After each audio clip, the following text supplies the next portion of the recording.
Good morning, everyone. Welcome to this lightning talk for session, which is about application.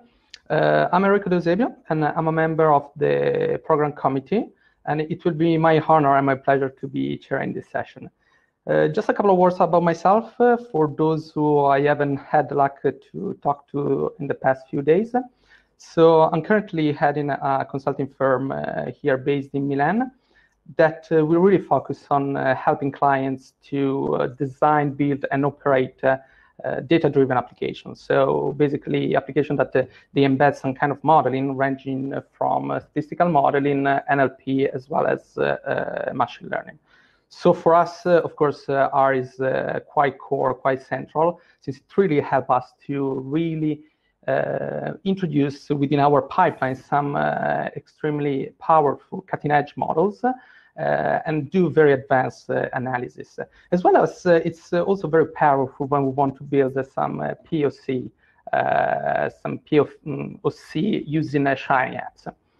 Besides my consulting activities, in 2016, I also started to get involved in the data for social good business in my spare time, and in particular with a friend of mine who is also attending this conference, Alberto Prospero. We founded a association which is called Art in Data, which really aims at helping no-profits implementing data-driven projects. So basically, we gather data scientists that in their spare time, they want to use their skill to help no-profits organizations.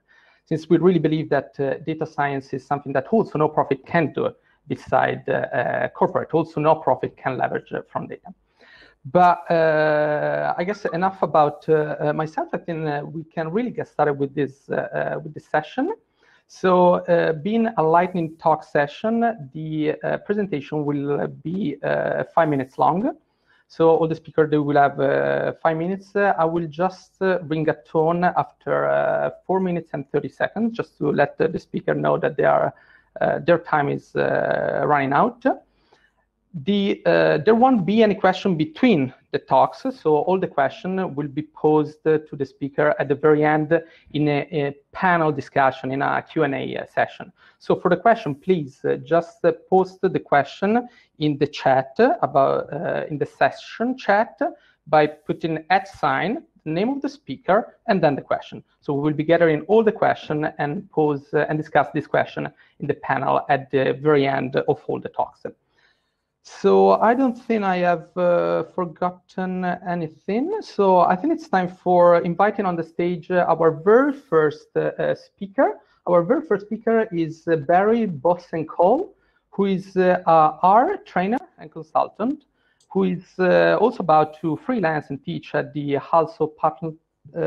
Plattner Institute in Potsdam. His background is in environmental sciences, so he has been working a lot with observational data. And in particular, he has been creating an R package, rdwd, which he's about to talk us through. Hi, Barry. How are you? Can you hear me? Yep. Okay. Can you share your screen? Yep. Okay, I can see your screen, so it's excellent. Perfect. Just remind to turn off your screen, and then you're good to go. Yeah. So we should be good? Yeah, perfect. Thanks. All right. Good morning. I'd like to present rdwd and our interface to German Weather Service data. My name is Barry. I'm, as said, a R trainer and consultant. I've been working on this package for about 4 years now. The German Weather Service, or in German Deutscher Wetterdienst, DWD, has a ton of data freely available online, but it's a bit tedious to handle it manually. For once, it's just too much. There are like over 300,000 data sets. That is too much to manually inspect. It is organized on an FTP server, but that structure is a bit hard to find out, and it makes it difficult to search. Just look at the screenshot. It's really not very accessible. There are various file formats for time series and for gridded data, and within these groups, even there are different file formats that makes it a bit hard to read. Luckily, R is here to save the day. With rdwd, it is easy to find and select data and then download it and read it into R. It is vectorized, meaning you can plug in a ton of URLs and it will download all of them. with nice progress bars and messages displaying what it's doing, and no re-downloads, meaning if a file is already available on the directory that you give to the functions, it will not be re-downloaded again unless you force it to. The package contains an index of all the files available on the DaQAPO server and a metadata collection of all the meta files merged into one big table for easy queries. rdwd can read both data types, the observational time series, meaning the actually observed records, from about 6,000 weather stations all across Germany with variables like rain and temperature and wind and sunshine. You get the idea. It can also read the gridded raster data. Those come from interpolations and from radar rainfall estimates. I'd like to show you two usage examples. For observational data, we want to select a station. We can do that with the interactive map that is available on the website. You can zoom into a region of interest, click on a dot, find out information about it. We'll go with Potsdam because that's where I live, and why not? It has a ton of long-running data sets available. So what data do we want to select? Again, on the website, there's an overview, this time for available data sets. We'll go with the variable KL, climate data, which is kind of an aggregate of other variables, which is available, for example, in a daily resolution. And this arrow indicates that that is split up in recent and historical data.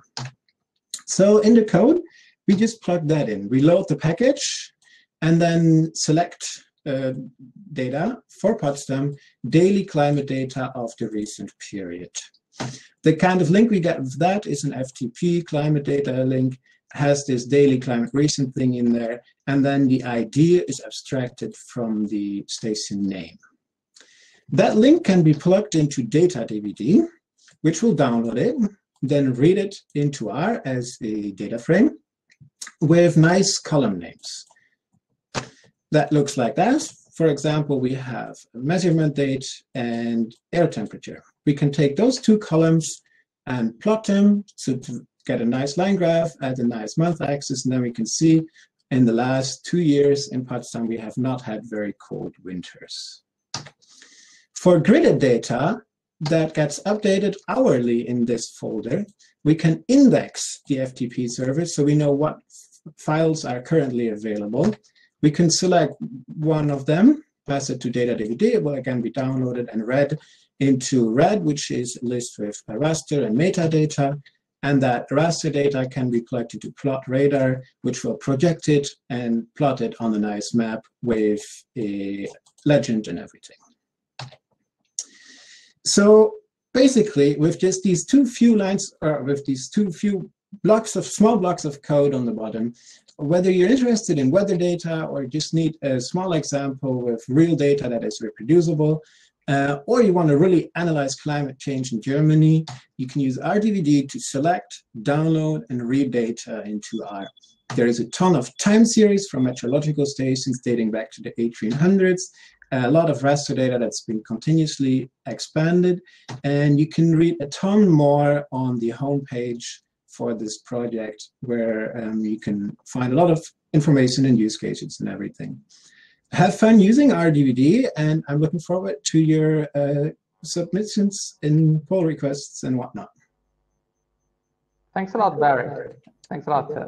Very nice package and very nice talk. Okay, so I guess it's time to move to our next speaker. Our next speaker is Christoph Sachs, which is an economist and R enthusiast. I think working in a consulting company, Syncra, right? Is that correct, Chris? That is correct. Okay, cool. Welcome. All right, can you just try to share your screen, and I'll just make sure that I can see it properly. Can you see something? Yeah, I can see your screen. I can see your screen. Just remember to turn off your camera. I try to. Cool, that's perfect. Yeah, that's perfect. Yeah, that's perfect. Okay. Yeah, I can. The stage is yours. Thank you. So I'm Christoph, yeah, as you mentioned. So I'm an art consultant at Syncra, and I'm going to present TV, which is like a very small package that modifies the print method of data frames so that they also appear in the browser, or if you use RStudio, they would appear in the view pane of RStudio. So just to see what that means, just let me start with a very quick demo. To turn on TV, you just write TV on, and then after that, it would just print data frames in your browser. So here I'm using some of the built-in example packages. It also works for Tibbles. And as you can see, so while the output in the console is unmodified, will also show in the console here. So there are like a couple of nice things about that. If you have a data frame, if you move to the rightmost column, and now you modify that, it just remembers the position, and it will just print you the results here in the right column. So back to the slides. So why do we want to have this? Like the initial question is, what is wrong with the console output if you just have a data frame? If you print it in the console, if you have a large data frame, it will omit rows. It won't show you all the columns, and it won't show you the column name. So it's really not that helpful what you get as an output of a large data frame. So there are remedies for that, like Tibble tries to omit some of the columns, and data table will not show you all the rows. So, but still, if you have like a large data frame, this is a problem. And this was probably why RStudio's view function is like incredibly popular, and people use it a lot. And as a person who usually does not work with RStudio, but with Sublime and the Mac terminal, I always thought that I'm really missing this view function, and this was the original motivation behind TV. What you want to have is something like an Excel output of your data frame. You want to have a grid where you can scroll in all the directions, where you can filter the data and all that. So TV gives you this view function from RStudio for non-RStudio users. There is a view function in RBase, but it's not really usable. So that was the initial motivation of TV. Now, since the beginning, TV has moved a bit beyond that, and it has a few additional advantages compared to View in RStudio also. One thing is that the output of TV is like shown separately in the view pane if you use it in RStudio. It won't overlap your script, so that's something I always found odd in RStudio. The other thing we already saw is that it keeps the position in the data frame. If you work on the rightmost column, the view will keep focused on the rightmost column, and it updates asynchronously. So you don't need to write view around your data frame. You can do your analysis, and it will always show you the content of your data frame on the right side. You can install it from GitHub. I think it will take a while to bring it on CRAN, and there's still a few things that need to be worked out. Usage is as simple as possible. So thank you very much. Okay. There we go. Hi. Oh, you were well in advance. So we had still 30 seconds missing, I guess. I guess the alarm was about to ring very much right now. Thanks a lot for your talk. So we can actually move to our next speaker, who is Claus Ekstrom, who is a statistician at the University of Copenhagen, which and it will be talking about a quite peculiar topic because I mean, we should have seen this topic in a different way by this time, I guess, right, Claus? Okay, I can see your screen. I'll turn off my camera, and if you can also turn off your camera. Let me see. Can you hear me? Yeah, I can hear you. Perfect. No, I cannot see your screen now. Nope, that was the wrong one. Okay, I can see the screen. And there we go. That's perfect. You're good to go. So thank you, Enrico. As you said, it's quite a bit strange to talk a bit about this now because my original plan with this talk was essentially to get the R community interested and engaged in a prediction competition for the 2020 European Football Championship. And with the original schedule for e-Rum2020, we were just in time before the tournament started on June 12th. But as you know, then the coronavirus turned everything upside down, and the European Championship was postponed to next year. So luckily, this will give us all even more time to improve our models and predictions, and also to give everyone extra time to participate in the prediction competition. So let me set out the rules. So the rules are as follows. By June 6th next year, you should have uploaded a 7x24 matrix. I'll show you an example of this in a second. A 7x24 matrix as an R object to the GitHub repository that you can see here. And the matrix should represent your final prediction for who will win. And here's an example of what that prediction matrix could look like. Let's see if I can I'll show the next slide here. So we have 24 columns, one for each of the teams that is going to participate in the tournament. We have 7 ranks corresponding to the 7 possible different rank groups that we can register for the tournament.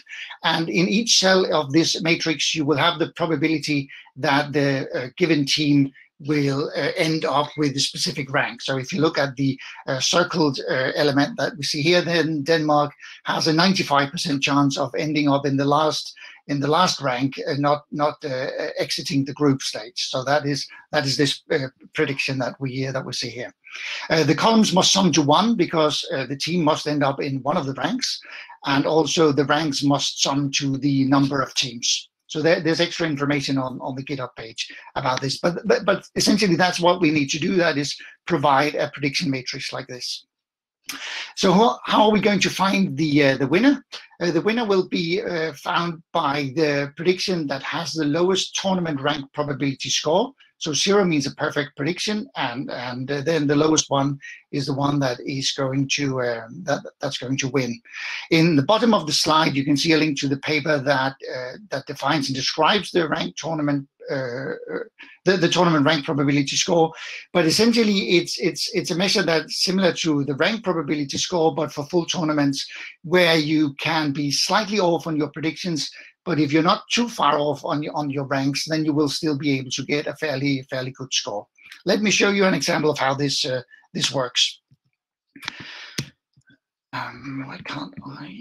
Like this. So here we have 2 example predictions, X1 and X2. We have 4 teams and 4 ranks. So the columns are the teams and the rows are the ranks. And if the end result for the tournament, for example, was 1, 2, 3, 4, so team 1 ended up with rank 1, team 2 with rank 2, and so forth, then the tournament rank probability scores for the 2 matrices or the 2 predictions end up being 0.02 and 0.2. And so you can see for the first prediction X1, that matches more or less the 1, 2, 3, 4 with the highest probabilities that you see in the diagonal. But if you look at another outcome, for example, 2, 1, 4, 3, you could see that the first prediction would be off because it's got the 2 first teams right and the 2 last teams right, but not in the right order. And in that case, the tournament rank probability score will still give you a bit of benefit in that regard because you have the overall order right, even though you don't have any of the teams predicted correctly for any of the different ranks. So here's how to do the computation for the tournament rank probability score. So it's in the soccer package that you can get from CRAN, and it works essentially by you providing a matrix, for example, a prediction matrix like you see here, And then you can compute what the tournament rank probability score is for a given final outcome, 1, 2, 3, 4 in this case here, with the specific prediction matrix. So you can try to optimize your predictions based on whether or not you want to have a very good prediction for a specific outcome, or you just want to have a good prediction that would work in general for a lot of reasonable outcomes. And actually, you can use the soccer package to make an example prediction. So here there's an example with 4 different predictions, 1, 2, 3, and 4. The first 2 columns are 1 and 2, and the second 2 are 3 and 4. And in the soccer package, you can optimize the weights. So how would you weigh the 4 different predictions if you want to optimize your tournament rank probability score? So in this case here, you can see that we would give 50% weight to the first 2 matrices and give almost no weight to the final 2 matrices if the end result was 1, 2, 3, and 4. So please help us find. You have to wrap up because your time is up. The Euro 2020 or 2021 football championship, but who will be the real winner of doing the proper and best prediction of the soccer tournament? And then hopefully we will be able to talk about it for e-Rum 2022. Thank you. Thank you, Klaus. Thank you, Klaus. So we can now move to our next speaker. Our next speaker is Indranil Ghosh, who is a master's student in the Department of Physics and is studying condensed matter physics. And he will be talking us through his own quantum simulator, right? Yeah. Welcome, Indranil. Okay. Hi, Enrico. Hi. Hello, everyone. You can hear me, right? Yeah, I can hear you. Can you try to share your screen so I'll make sure that sure. I can see it properly? Oh, sorry.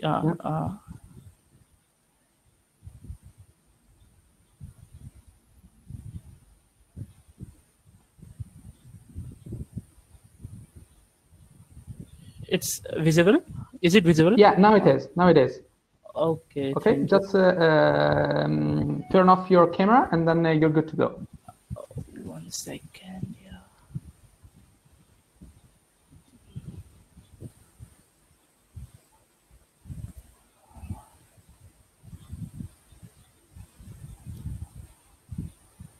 I actually cannot find how to turn off the camera. Oh, in the hopin, should be on the hopin. There is. Yeah, sure. Okay. Okay, that's perfect. That's perfect. The stage is yours. Thank you. So, okay, I'm going to talk about how to design your own quantum simulator with R. So, in quantum computation, we have 2 basic units like qubits and qubits. A qubit is a 2-level system, and a qubit is a 3-level system. So, at first, we develop an environment and name it as QU. And here we define a qubit as a 2x1 column vector, where a qubit 0 is represented by column vector 1, 0, and qubit 1 is represented by column vector 0, 1.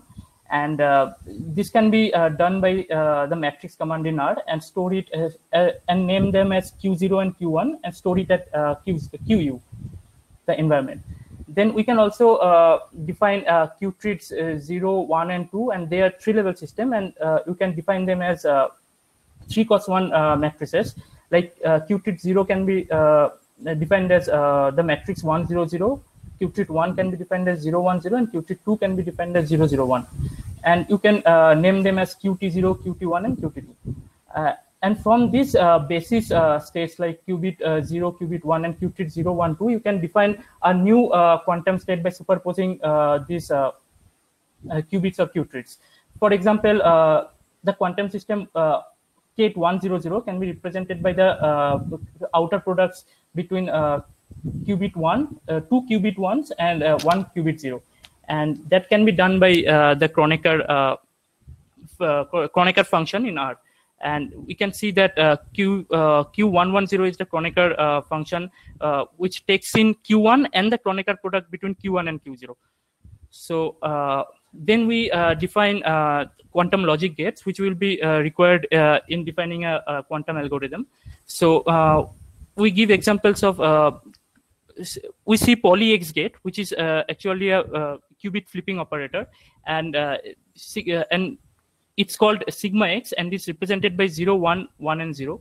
And you can define that also by using the matrix function in R. And we can also check this equation by seeing that applying sigma X on qubit 0 will give qubit 1, and that can be done with this command in R. And here the percentage represents the dot product between two matrices. We can also look at the Hadamard grid, and we can also prepare some 3x3 matrices for 3-level systems, which are called Gell-Mann matrices in this similar fashion. And now a simple quantum algorithm is represented by this circuit, where the initial quantum state is the outer product between qubit 0 and another qubit 0. Indranil, can you just enlarge your screen, because it's sometimes can you just put it in full size? Because sometimes it's really hard to see. Yeah, I don't know. One second. Sorry for interrupt. No, it's fine. It's fine. But I cannot. 1 second. Otherwise, I mean, if it's too hard or too complicated, it doesn't matter. Is it fine now? Oh, now it's much better. It's much better. Thanks. Yeah. Sorry. Yeah. Okay. Okay. Go ahead. So these are some unitary operations in between, like. We apply 2 Hadamard gates to the initial quantum state, and then we apply a Kronecker product between sigma X and an identity matrix on the modified quantum state, and then we measure the wires. And this is the simple. Actually, this has been prepared with the IBM's Q experience website, and then we write a simple R program to simulate this circuit. So we see that psi is represented by the Kronecker product of Q0 and Q0. Then we prepare HH, which is the Kronecker product between 2 Hadamard gates. Then we prepare identity gate and store it in QU. Then we prepare XI, which is the Kronecker product between sigma X and that identity matrix. And then we apply this HH on the first initial quantum state, which gives psi 1.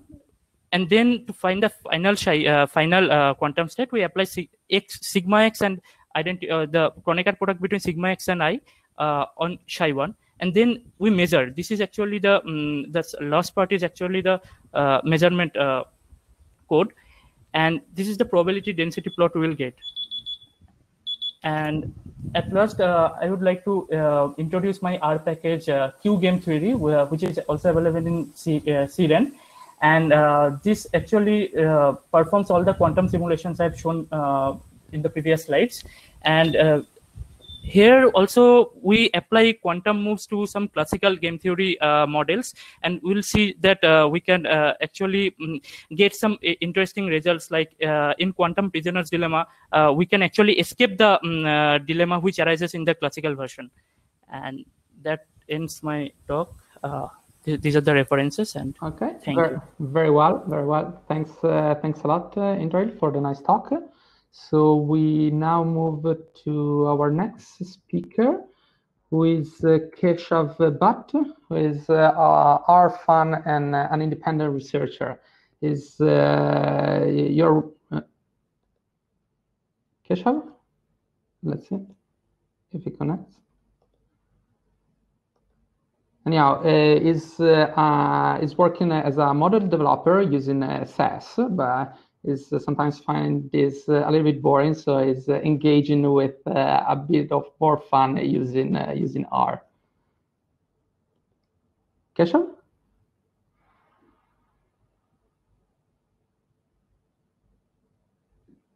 Or maybe is not joining the session, or.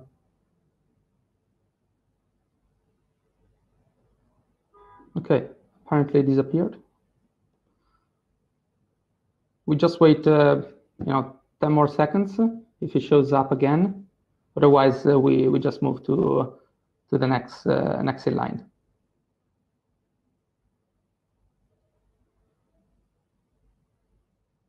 Okay, we move to the next in line. Maybe we swap with Keshav for the last talk. So we go for let's see, Niels Martin,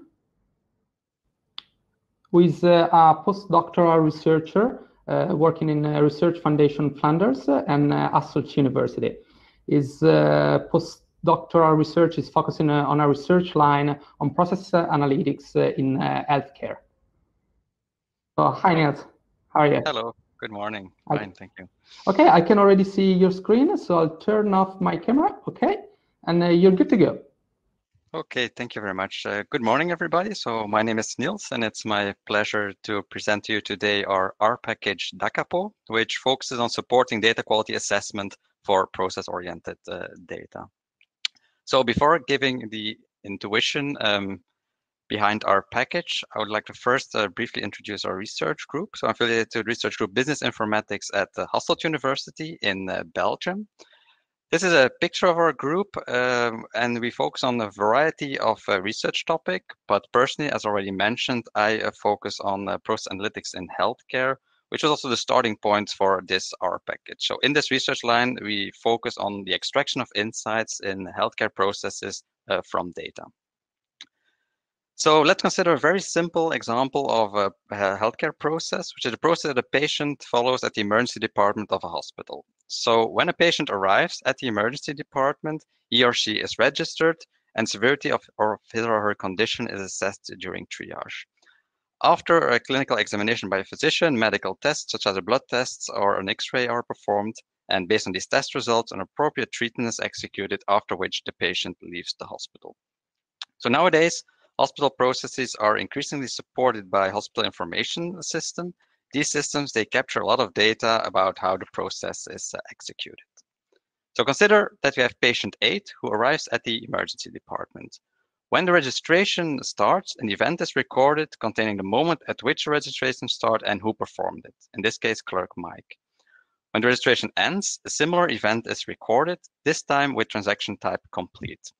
Similarly, for all the other activities, events are recorded for patient 8 while he or she moves through the process. And moreover, of course, multiple patients are present simultaneously at the emergency department. So we end up with a data structure which is called an event log, which captures process-related data.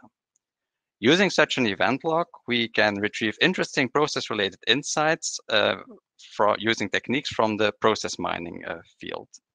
So when I introduce process mining in hospitals, they're always very enthusiastic. When I submit my data wish list, everything is possible. However, when I receive the data, I typically notice that some fields are empty and then think, okay, it's strange, but okay, let's move on. But when looking at the data in more detail, I start to notice very strange patterns, such as patients being dismissed before they were registered. And the longer I look at the data, the more data quality issues appear to be present. One example of such a data quality issue, which is very commonly present, is that data is not recorded at the time when the activities are executed. For instance, here we see the times that a physician actually conducts a clinical examination. However, the times in the event log correspond to the times at which the physician actually records his findings in the systems, which is often after seeing several patients. So when we use this data for analysis purposes, we will see that the doctor is extremely efficient because it only takes a few seconds to conduct a clinical examination, which is of course not correct in reality. Within the process mining field, research and analysts are increasingly becoming aware of that problem of data quality. However, data quality assessment is still quite chaotic in the sense that some ad hoc tests are run if we're lucky. There was no instrument available to assess data quality for process-oriented data in a more orderly and structured way. And this is where DaQAPO comes in. It's an R package for data quality assessment for process-oriented data. It offers a wide variety of data quality assessment functions to gain insight in the prevalence of, for example, activity order violations, duration outliers, batch registration, the example that I just gave, attribute dependencies, and so on. So the output of these functions will highlight all potential data quality issues in process-oriented data, and this knowledge can be taken along when proceeding to the process analysis phase. In this way, DaQAPO's outcomes provide a basis for quality-informed process mining. The package DaQAPO is available on Cron and is also integrated in BIPAR, which is the reference framework for process analysis in R. So this was all from my side. If you want to get in touch, don't hesitate to do so. But for now, I'd like to thank you for listening. Perfect, perfect. You really like finished on the bell. Okay, thanks a lot. Thanks a lot, Niels. Thanks a lot for the talk. So we can maybe try to re-add Keshav 1 second to see whether he can make it to present his talk.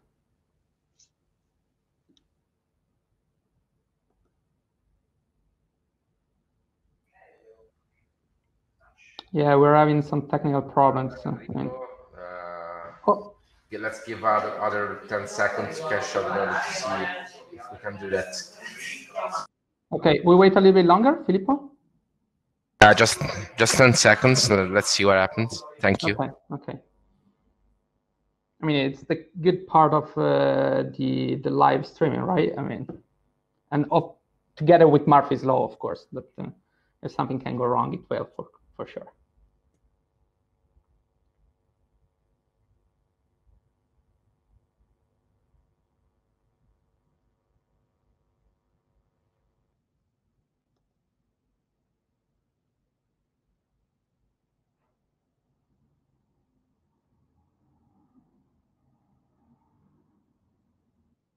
I'm really sorry, but I think we should move to the question and answer. Okay. And then I would like to ask Keshav to maybe reach the... All right, guys. Oh, okay, we have him. Great. Of course. Yeah, it's like 5 times refreshing my screen and getting 2 laptops. I am back. Okay, fine. So we can get going, Keshav. So yeah, let's get going. Yeah, you're quite an R fan, right? So just share your screen, and because also your talk is quite cool from the title, I see. Okay, yeah. Okay, perfect. The stage is yours. Okay, thanks. Yeah. All right. Let me share my screen. Okay. Hi, guys. Oh, I guess you see the wrong screen. God damn it. Properly, we could see properly. We oh yeah. Yeah. Okay. Okay. So hi, I'm going to talk about what the potato eaters are eating. Now we are seeing the wrong screen now. Before it was good. Yeah, this is really crazy. This I'm really. God damn it.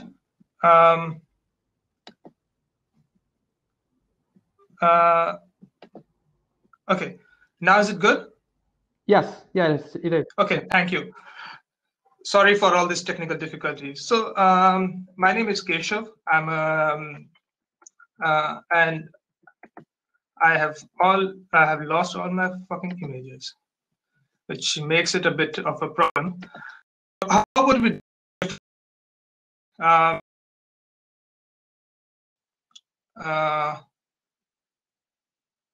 I just open again. I'm really sorry. This has been.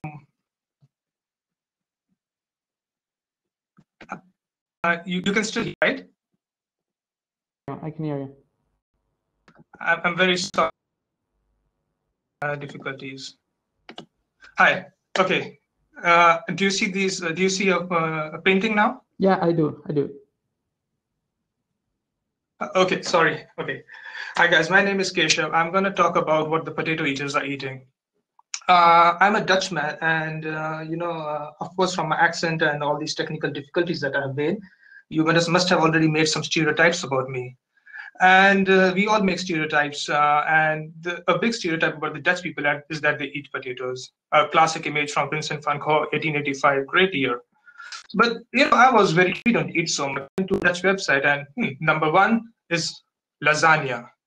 What else are we? Well, again, a lot of Italian food. I know number 3 is something which is blasphemy in Italy, but it's good. So I was like, if we Dutch people are eating Italian food, what are the Italian people?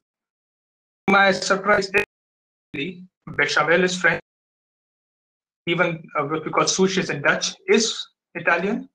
even steamed Chinese dumplings, which no one can disagree are really. So I was like, okay, and I know you are not here to see. So I did some analysis on Giallo Zafrano, on Small Web 2 websites, and as they say in it, Giallo Zafrano. Well, what I saw was that we were eating actually a lot of garlic. Tomato is much more than potato. Italians eating. It seems the Italian people are just surviving on olive oil. Tomato is like really low in their priority.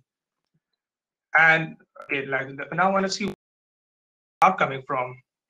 And there's a lot of nationalism. The Dutch want to eat the Dutch food. The Italians want to eat Italian food. But I think the Dutch have a lot of international cuisine, German, whereas there is some just French influence, and a lot of American influence that I found was actually pancakes. But I have done some Italy bashing. Let's break some Italian stereotypes also. A typical Italian stereotype is that an Italian man is just eating pizza and pasta. But if you see this chart, it seems that the Italians are eating a lot of desserts. You guys have a big sweet tooth, it seems. And pasta is like really low. And what are we eating? We are eating, you see, we're not very fancy. But there's Borrel Hapiers. If you want to know what Borrel Hapiers is, the Dutch thing. We just take anything, we fry the shit out of it and eat it with alcohol. It's really good. So that was it. I know you are not really a big fan of me, especially with my technical skills.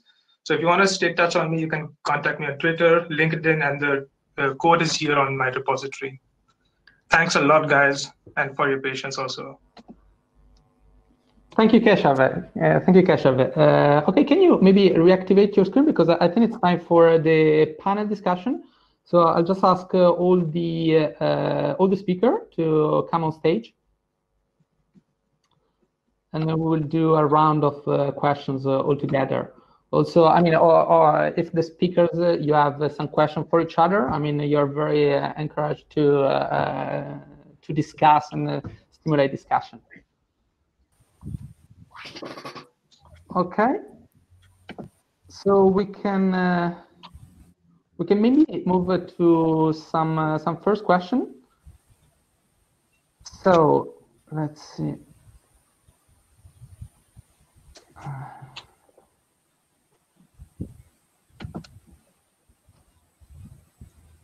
Okay, maybe we can start with Barry. Barry, is your package integrated in some weather forecast model? It's not currently, but of course it could be. I mean, it's R. Anything's possible. Okay, so who are the main users of your package? It's hard to say because it's open source. Everybody could. I think a lot of researchers, effectively. That's where I get the most questions from. Okay. So, are you planning to somewhat better integrate the phenomenological data? Currently, assessing those requires some workarounds, as you point out in your presentation, actually. Yeah, right? I read that in the chat, and I also posted an answer there. I have not been planning that, but go ahead and submit an issue, and then we'll work it out. It should be possible. Okay. Is there any gridded data in the DaQAPO? Yeah, the historical gridded data. Also, that one bit more details in the chat. Basically, yes. There's in rdwd currently no overview of that because I don't notice the gridded data well enough to do that. But there is, yes. Okay, cool. So maybe we can also move to Christoph. The question that the audience posed was, does the TV package integrate well with Markdown, or does it displace only with R script? Okay, so it does not integrate well. I mean, it works in interactive mode only. So if you have TV activated within a Markdown document, and you would print a data frame, it will just give the usual print output. So the main point of TV is that it should be a tool for interactive use.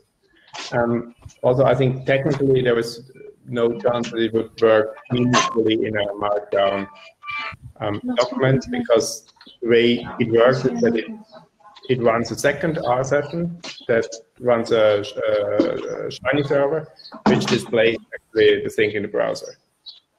So I think this would lead to a mess if you want to show actually this data frame like as an HTML table within your Markdown document. So that's not something we aim for. So the purpose is just like you want to do your data analysis, you want to see the table in your browser. Okay.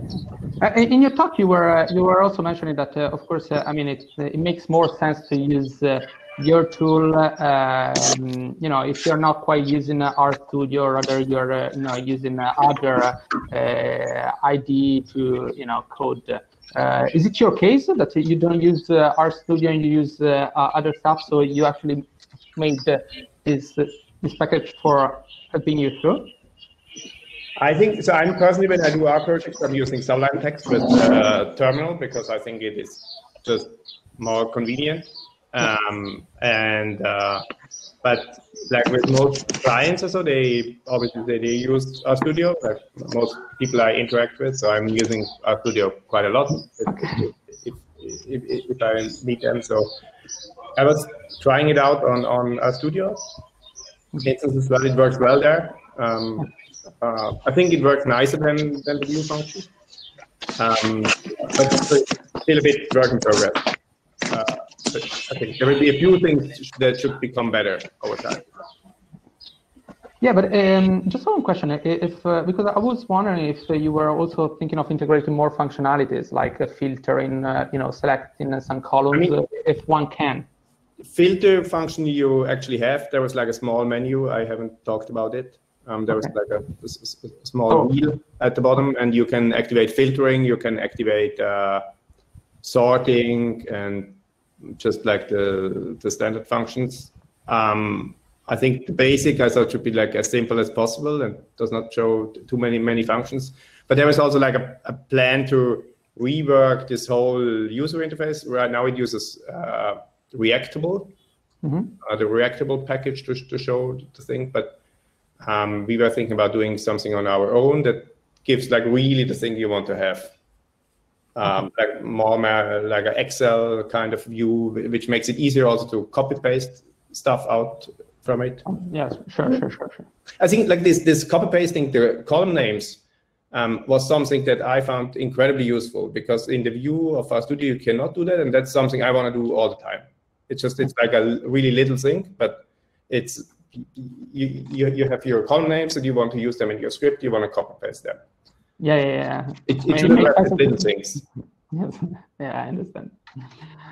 Okay, so I would move to Claus. Are you thinking on betting on this? So to take all the submission you get and then to make an ensemble model and bet on this, you know, on the submissions that people are doing. So when you have some of these competitions, those the entries that take some of the other people's suggestions and mix them all together are usually the ones that does overall best. So we tried this out with a very small group 2 years ago for the World Championship, and if you the weighted ensemble prediction, then it performs slightly better than any one of the single entries. Right. So there could be a strategy or a tactic in waiting with submitting your own prediction as late as possible, but then extracting if other people are making submissions early, so extract their information and use that as part of your own model. I think all the submission will be visible to the people, or yes. So it's all run on GitHub, and submissions are pull requests, so everyone can see everything. Yes. But why not? You don't need to explain what you've done. You just need to upload the method. So you can use your method for a bit, but yeah. Okay, I just would like to maybe, because there were a couple of questions for Niels Martin. So there is one question which is it possible to implement hierarchies in the package to check for data correlation in different environments besides the health application? Any insight on that? I have to say that for the moment, the package is not integrated in existing EHR systems. So the way of working is that regardless of the EHR system that is used, the data should be extracted and transformed to a common data format. The data format of an activity log in BPAC, which is basically each line, each entry in the data represents one activity execution. So, and then the test can be run on that, because we as researchers typically do not have access to the systems themselves, but use secondary data to receive from hospitals or organizations in general. So that's the current workflow. It's definitely possible to integrate it, but as I'm a researcher, that's not present currently. Okay. So there was another question, which was on which EHR, for example, ChipSoft. I mean, has this been tested or applied, or in which hospital? It has been, the hospitals, I cannot name them for confidentiality reason, but we applied it currently in several hospitals with different systems. That's the advantage in that common data format. Is basically independent of specific EHR implementations at this stage. But of course, I'm always looking for new hospitals to test it out, because it's basically the set of issues that I detect also came from my experience with working with hospital data for many years. But I see some patterns reoccurring in every hospital where I go. So there's a batch registration that I commented on in my talk. But also each hospital has different. So each time I have a new hospital, typically can add 1 or 2 tests which are also relevant for other hospitals. So always open for new testing material, definitely. Yeah, there is actually another question which popped out just now, which was if you have any resource that you would recommend for process analysis newbies. Definitely, then I would definitely recommend BPAC. It's a set of packages, like kind of ecosystem for process analysis in R, which is already quite extensive. So definitely go to the BPAR website, bpar.net, and you'll find a lot of introductory resources to kickstart process analysis in R. Thanks a lot. I guess we can maybe just go for one more question for Indranil, if I did it. Hi, Indranil. I was just wondering whether, like, when designing your own simulator, there might be some computational limit, right? I mean, if it's computationally expensive. I mean, I don't know too much about the quantum physics, but I was just wondering whether, like, computational wise is